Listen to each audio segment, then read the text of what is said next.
Talking with Bob Danley of the Lee Metcalf National Wildlife Refuge. Good morning, Bob. Hey, good morning, Steve and everybody. What you got going on this wintry week? Well, I'll tell you, last Saturday, the weather was kind of breaking a little bit, starting to moderate, and especially when you get those clear skies, lots of sunshine. We tend to have, those birds of prey soaring and moving around a lot more. And see them up in the trees and on the telephone poles all over the place. You nailed it. Yeah, in the trees and soaring somewhat. And sometimes it can be difficult to separate the eagles, so let's just go over the basics of identification, okay? Okay. So if you see a big dark bird perched in a tree, you want to look for white for sure, okay?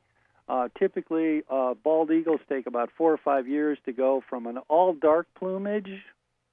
That's their juvenile look. Yeah, the immature look or whatever. Yeah, that's right. And then in between the white head and the white tail, they have a lot of white on their head or their belly and their chest, okay? Okay. And golden eagles, I don't know exactly how long they take to go from an immature to an adult plumage, but all those plumages really are pretty similar. They don't have any big, large areas of white on them at all. So if you see white on the back, it's a bald eagle. If you see white on the chest, it's a bald eagle. White on the belly, bald eagle. That's when it's perched. Golden eagles are all dark usually, except for the base of the tail. That's what you might be able to see when they're perched. They have white at the base of the tail and then a dark tip. But their head, this is the key, a dark eagle, you look at the head, all plumages of golden eagle have golden napes. Oh. It's really easy to see even with binoculars at a long distance. Again, bald eagles are going to show a variety of looks, but they're going to have some splotchy white on their head, and that immediately eliminates golden eagles. So when a bird is flying overhead, now this might be a little bit trickier. Okay. Again, bald eagles show a lot of white on the chest, the belly, and like the wing pits, like your armpits, where the wings join the body, there's going to be a lot of white there. Now, is there any real size difference between a golden eagle and a bald eagle? No. In fact, reading right out of Sibley's right now, which is the Audubon's Field Guide to Birds, they're both similar in length. One's 30 inches, one's 31. Wingspan for one is 79 and 80 inches for the other one.